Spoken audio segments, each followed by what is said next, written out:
hari terakhir Ramadan, apakah benar kita sudah menjadi orang-orang yang bertakwa sebagaimana yang ditetapkan oleh Allah Subhanahu wa taala di dalam surat Al-Baqarah 183 tentang kewajiban berpuasa ketika Allah katakan la'allakum tattaqun, agar kalian menjadi orang-orang yang bertakwa.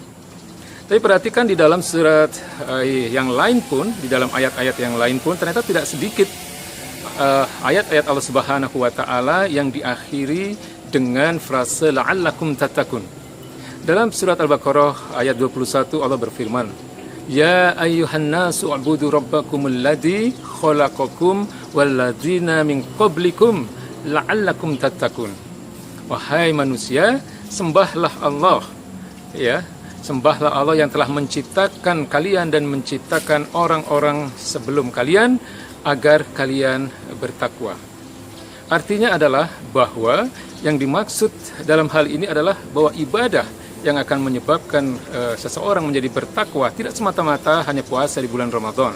Artinya kita juga wajib untuk menjalankan seluruh ibadah-ibadah yang lain untuk memungkinkan kita menjadi orang-orang yang bertakwa.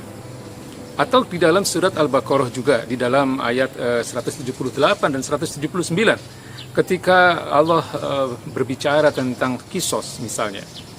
Allah Subhanahu wa taala berfirman, "Ya ayyuhalladzina amanu kutiba alaikumul qisas." Wahai orang-orang yang beriman, diwajibkan kepada kalian untuk melaksanakan kisos. Dua ayat ini pun diakhiri dengan frase la'allakum tattaqun. Artinya ibadah-ibadah yang lain itu adalah terintegrasi, ya, dengan ibadah puasa dan ibadah-ibadah yang lain, itulah yang akan menghasilkan ketakwaan. Atau di dalam ayat ke-153, ya, di dalam surat ke-6, ketika Allah mengatakan bahwa Islam adalah satu-satunya jalan yang lurus, ya. Jadi takwa tidak hanya terwujud dengan puasa Ramadan.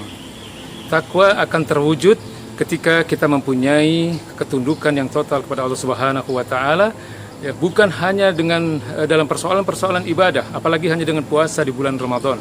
Tapi ketundukan kita itu juga harus kita wujudkan di dalam hal-hal yang sifatnya muamalah. Maka menarik sekali untuk menyimak bagaimana definisi takwa berdasarkan apa yang telah disampaikan oleh sahabat Nabi yang mulia, yaitu Ali bin Abi Thalib radhiyallahu anhu. Ketika beliau katakan bahwa takwa itu memiliki 4 kriteria. Yang pertama, takwa beliau katakan adalah al-khauf bil jalil. Takwa adalah adanya rasa takut kepada al-jalil, kepada zat yang maha agung, ya, yaitu ketaatan kepada seluruh syariat yang dibawa oleh baginda Nabi besar Muhammad SAW, baik dalam persoalan-persoalan ibadah maupun dalam persoalan-persoalan muamalah. Kemudian beliau katakan bahwa takwa itu adalah al-amalu bitanzil, melaksanakan segala perintah-perintah Allah Subhanahu wa taala, melaksanakan apapun yang diturunkan oleh Allah Subhanahu wa taala, termasuk juga di dalam menjauhi larangan-larangannya. Kemudian takwa adalah ar-ridho bil qalil. Takwa adalah ridho, ya, menerima dengan yang sedikit. Maknanya adalah bahwa kita harus menerima dengan apapun yang menjadi ketetapan dari Allah Subhanahu wa taala, sebesar apapun dan semaksimal apapun ikhtiar yang kita lakukan. Kemudian yang terakhir beliau katakan bahwa takwa adalah isti'dadu li yaumir rahil. Takwa adalah menyiapkan diri dalam menghadapi satu hari yang disebut dengan hari penggiringan, ya, atau disebut juga dengan yaumiddin, hari pembalasan, yaumil hisab, hari penghitungan, yaumil qiyamah, hari dibangkitkannya manusia kembali setelah kematiannya.